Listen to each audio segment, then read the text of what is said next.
सुजाता आंबेडकर. वंचित बहुजन आघाडीचे उमेदवार ठाण्यात ताकदीने उभे आहेत.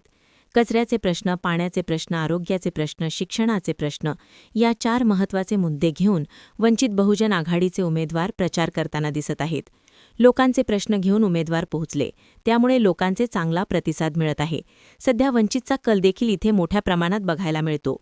शिवसेनेच्या गावगुंड्यांनी वंचितच्या प्रचार रॅलीवर हल्ला करण्याचा प्रयत्न केला गेला. आमच्या कार्यकर्त्यांच्या गाड्या फोडल्या गेल्या.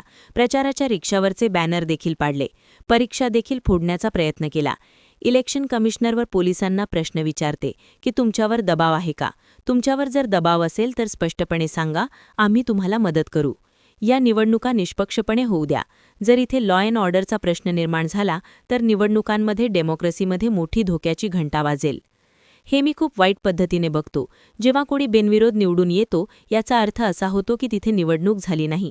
निवडणूक झाली नाही याचा अर्थ म्हणजे लोकांनी मतदान केलं नाही आणि त्यांच्याकडून मतदानाचा अधिकार हिरावून घेतलेला आहे. जे निवडून आलेले आहेत त्यांना लोकप्रतिनिधी जरी म्हणत असले तरी त्यांना लोकांनी निवडून दिलं नाही असेल तरी त्यांना आपण लोकप्रतिनिधी असं म्हणू शकतो का? जर एक माणूस बिनविरोध निवडून जाऊ शकत असेल तर ती निवडणुकीसाठी, डेमोक्रेसीसाठी, संविधानासाठी धोक्याची घंटा आहे. महायुती मित्रपक्ष एकही उमेदवार नाही.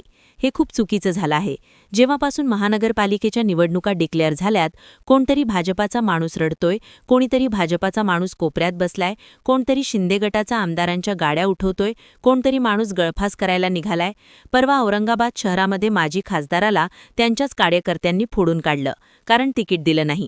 या परिस्थितीमध्ये जेव्हा जेव्हा इथले प्रस्थापित पक्ष पैसे घेऊन तिकीट देतात किंवा पैसेवाल्यांना, प्रस्थापितांना आणि बिझनेसमन्सला किंवा त्याच बाजूला गुंडागर्दी करणाऱ्या दारू, मटका, सट्टा, ड्रग्ज चालवणाऱ्यांना तिकीट देतात, एका बाजूला राजकारणाची पातळी, लोकशाहीची पातळी ते खालावता येते. दुसऱ्या बाजूला ते स्वतःच्या कार्यकर्त्यांवरती अन्याय करतात. कार्यकर्त्यांनी मेहनत केली, त्या कार्यकर्त्यांनी पक्ष वाढवायला मेहनत केली, त्या कार्यकर्त्यांचे तिकीट कापलं. हा त्या कार्यकर्त्यांचा गेम आहे. वंचितमध्ये हे चित्र खूप वेगळं आहे. इथे नाराजी खूप कमी आहे.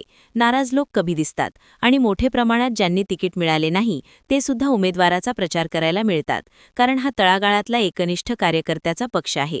एक पक्षाशी एकनिष्ठ असलेल्या कार्यकर्त्यांनाच तिकीटं दिली गेली. उमेदवार माघार. जिथे माघार घेतली तिथे आम्ही इन्व्हेस्टिगेशन करू, कारवाई करू आणि त्यांना नोटीस देखील पाठवू. जिथे जिथे उमेदवारांचे फॉर्म रद्द, अवैध झालेत त्या लोकांचे प्रशिक्षण घेण्याची गरज आहे हे सुद्धा समोर येते. आम्हाला सत्ताधाऱ्यांची बी टीम म्हटलं गेलं होतं. आम्हाला सत्ताधारी बी टीम म्हणतील का? बिलकुल नाही. म्हणून तुमचा प्रश्न चुकीचा आहे. आपण जर बघितलं तर 3 ठिकाणी काँग्रेसबरोबर युती झालेली आहे, तर काँग्रेस त्यांच्याच मित्रपक्षांना बी टीम म्हणणार का? तर बिलकुल नाही. ईव्हीएम संदर्भात बाळासाहेबांनी हायकोर्ट, सुप्रीम कोर्टात धाव घेतली होती. त्यांची याचिका दाखल आहे. आम्ही विरोधी पक्षांना तेव्हाही एक विनंती केली होती की आम्हाला तुमच्याकडे असलेला डेटा द्या. तुम्ही जर तुमच्याकडचा डेटा सेट दिला तर आम्ही हायकोर्टात, सुप्रीम कोर्टात मांडणी अधिक स्ट्रॉंग होते. विरोधकांनी त्यांच्याकडचा डेटा का शेअर केला नाही हे त्यांना जाऊन विचारा. आम्ही नक्कीच विचार करू, पण कोणते पक्ष आहेत, कोणाचे किती आकडे येतात याच्यावर आम्ही अवलंबून ठेवू. पण एक गोष्ट नक्की सांगतो, बीजेपी आणि त्यांच्या मित्रपक्षांसोबत कधीच जाणार नाही. उद्धव ठाकरे, राज ठाकरे एकत्र आले असले तरी त्यांचे 5-6 नगरसेवक निवडून येऊ दे, मग पुढचं बोलू. उद्धव ठाकरे, राज ठाकरे एकत्र आले असले तरी त्यांचे 5-6 नगरसेवक निवडून येऊ दे, मग पुढचं बोलू. नियमित ताज्या बातम्या पाहण्यासाठी प्रहार 24 तास न्यूज चॅनलला सबस्क्राईब करा. अभिवादन करतो आणि इथे उपस्थित माझ्या माता भगिनी, वडीलधारी मंडळी आणि तसेच या चळवळीतल्या तमाम साथीदारांना माझा जय जिजाऊ, जय शिवराय, जय ज्योती, जय क्रांती, जय लहूजी, जय मल्हार, अस्सलाम वालेकुम आणि जय भीम. मित्रांनो, आपण इथे महानगरपालिकेच्या प्रचारासाठी जमलो आणि ही निवडणूक आपल्या सर्वांसाठी खूप महत्त्वाची निवडणूक आहे. कारण आपल्या शहराचा, आपल्या एरियाचा आणि आपल्या वॉर्डाचा विकास हा कुठे ठरतो तर तो महानगरपालिकेमध्ये ठरतो. आणि ते कोण ठरवतात तर ते आपले होणारे नगरसेवक ठरवतात. म्हणून जो गेल्या 10 वर्षापासून आपला विकास थांबला गेला होता आणि ज्या ज्या नगरसेवकांनी आपल्या विकासाची निधी, आपल्या शहराच्या विकासाचा पैसा, आपल्या दलित वस्तीच्या विकासाची निधी आणि ह्या आपल्या शहराची तिजोरी खाली करून लुटायचं काम केलंय, त्या लोकांना आज सत्तेच्या बाहेर फेकून वंचित बहुजन आघाडीचे उमेदवार हे निवडून द्यायची वेळ आलेली.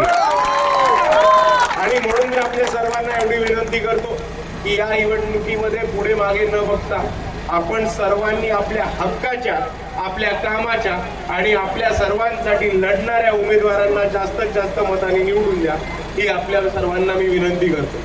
मित्रांनो, आणि वंचित बहुजन आघाडीच्या उमेदवारांच्या तर्फे मी आपल्या सर्वांना आश्वासन देतो की सर्वात पहिले वंचित बहुजन आघाडीचे उमेदवार निवडून आले तर सर्वात पहिले कोणतं काम करणार असतील तर सर्वात पहिले प्रत्येकाच्या घराला नळ आणि त्या नळाला दररोज स्वच्छ पिण्याचं पाणी देऊन पाणी पुरवठ्याचा प्रश्न सोडवायचं काम हे वंचित बहुजन आघाडी करते. दुसऱ्या बाजूला आपल्या एरियामध्ये कचऱ्याचा खूप मोठा प्रॉब्लेम.